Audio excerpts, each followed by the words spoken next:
All right, there we are. Good morning. Good morning. Welcome aboard to the Morning Note. My name is Carlos Garcia, founder and CEO of GAR Capital. Thank you so much for taking the time out of your day to join me this morning and every morning, 9 a.m. Eastern Standard Time, here on the YouTube channel. Bottom right-hand corner of your screen, little black logo. Click on that. Turn on notifications. Subscribe to our channel. Make sure to like our videos. We really do appreciate it as always. It is Tuesday. My God, the 29th of November. Man, almost there, December. Okay, I want to start off with something that I usually don't start off with. It's the Asian markets, and obviously they're closed. Hang Seng, CSI, that's mainland China. ASX is Australia. Kosipi is Korean. So again, I just want to focus on the Hang Seng index, the CSI index. Hang Seng being the Hong Kong index. That was up 5.24% just today. The mainland China up 3%. Just talking about that's really just all China reopening with COVID stuff. So again, a snapback bounce on the China names and the China companies. Just wanted to give you a heads up on why that is. All right, let's go ahead and get to it. Dow futures down 48 points. NASDAQ up 19. S&P 39.71. Russell 18.35 this morning.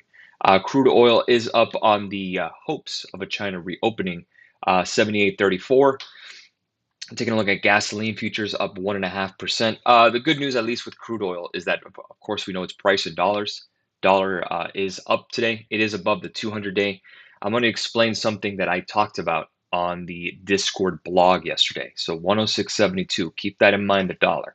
TNX, which is the 10-year yield, 3.713%. The VIX is red today, 0.41%, 22.12. Gold futures down up 0.62%, 1766. Silver 1.28%, 21.39 an ounce. Let's go and take a look at Forex land and an interesting chart I want to show you guys. Let's take a look at the euro dollar, 103.31. Okay, keep that in mind. We're going to go to the daily on our favorite SPOOs, S&P 500 futures trend line, right? I want you to keep that in mind.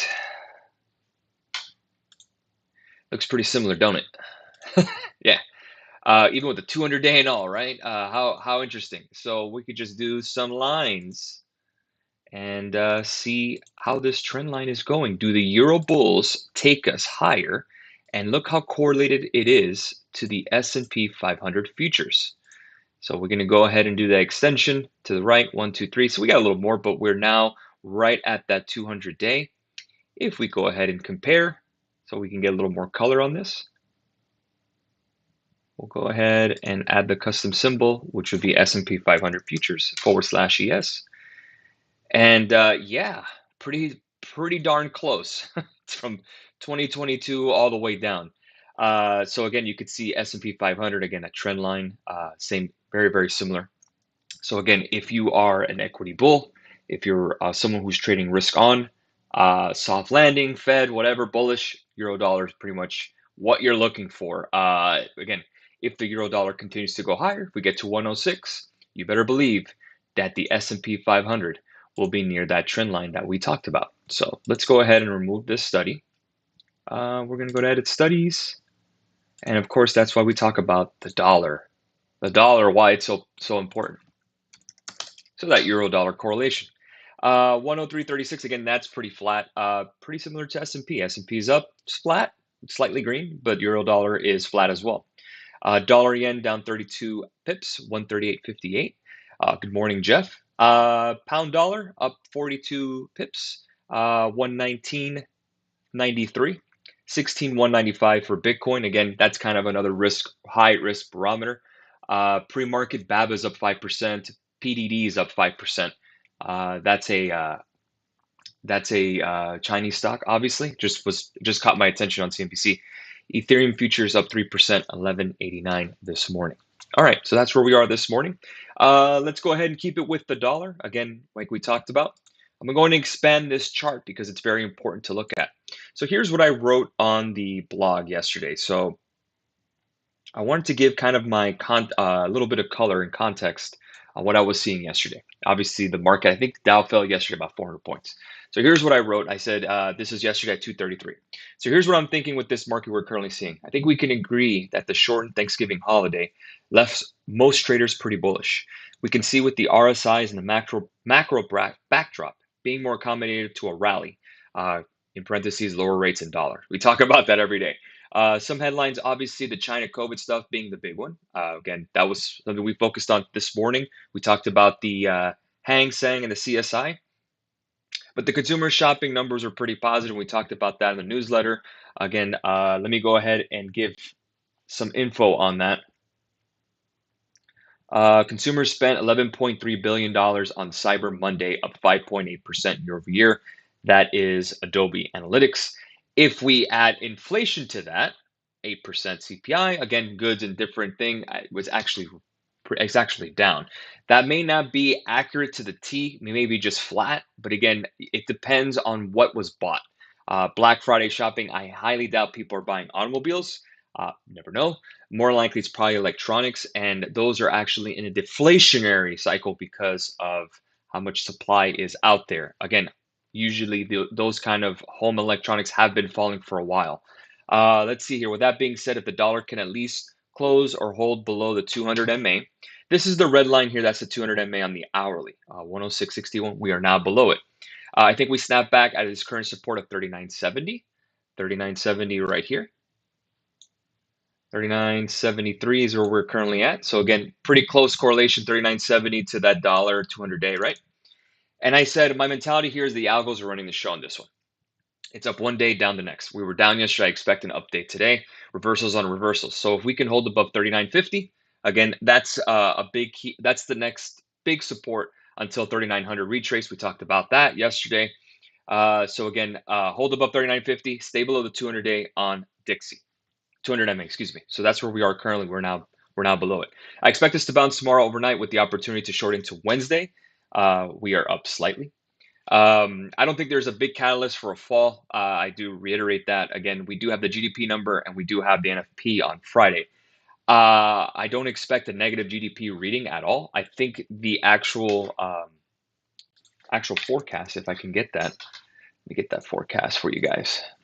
The actual forecast for the GDP tomorrow is 2.8%. The Canadian GDP actually missed. So again, maybe that could be priced in a little bit. But again, the expectation is 2.8%. The previous reading was 2.6%. And again, this is a quarter on quarter basis. We'll get that tomorrow at 8:30 in the morning. Again, if that's a miss, that'll be a catalyst to fall. But I still think that 3,900 retest is key and very healthy for us to get to the next leg higher. This is what's important. Last thing we want is a rally that is too high too fast. Again, that we can't have that.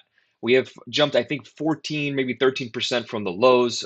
That's pretty on pace, right around 15 to 18% of the last bear market rallies we had, which was in August, and then we had one in July.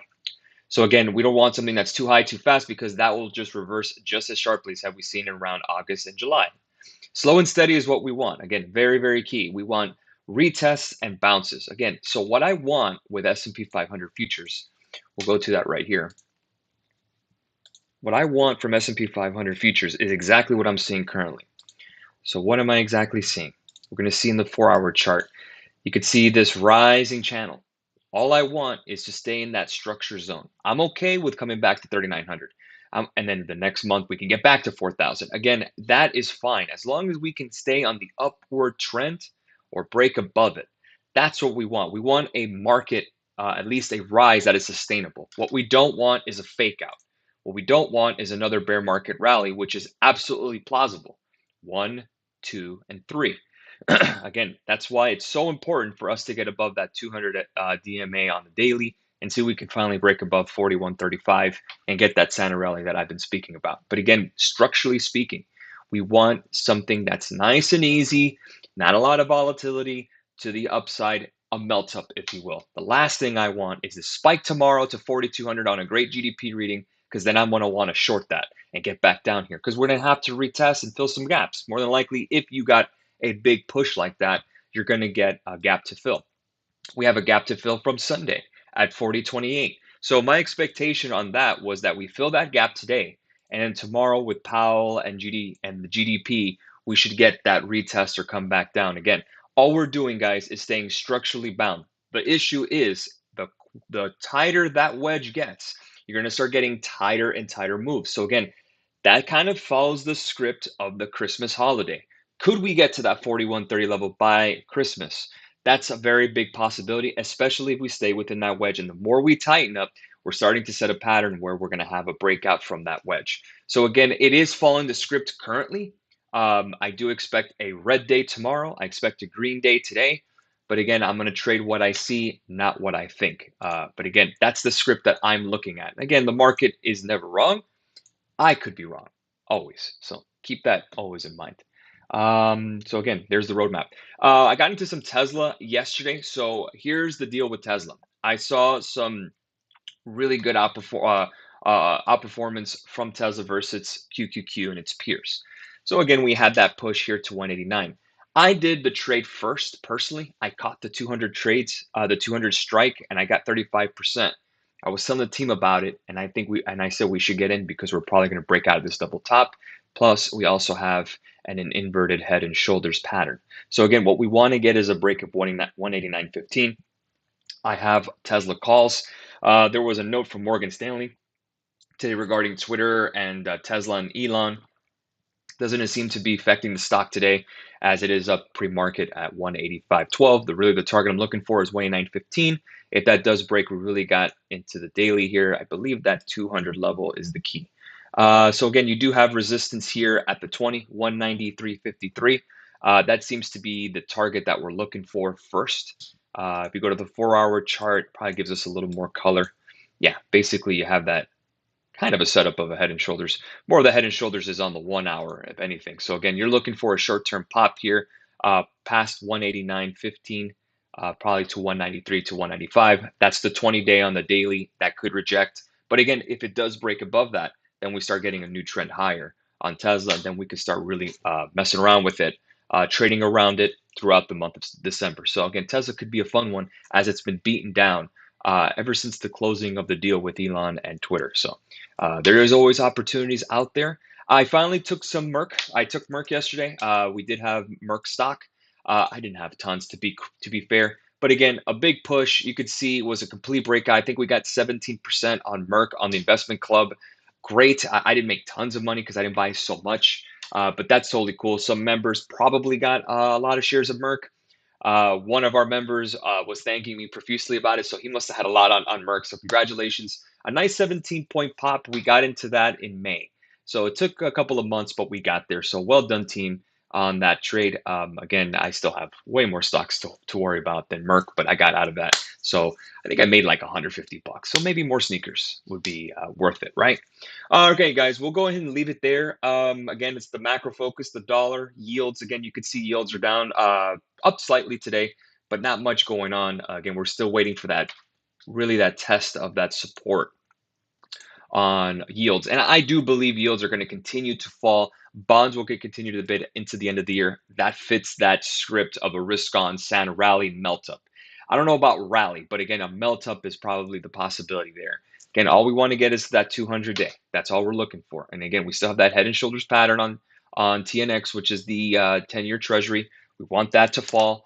And taking a look at S&P 500 again, as that wedge tightens, as long as we stay within that wedge, as long as we tighten there, we could start positively to breaking above that 200, and that could follow that script to get us above that trend line of 41.50. Keep an eye on the euro dollar.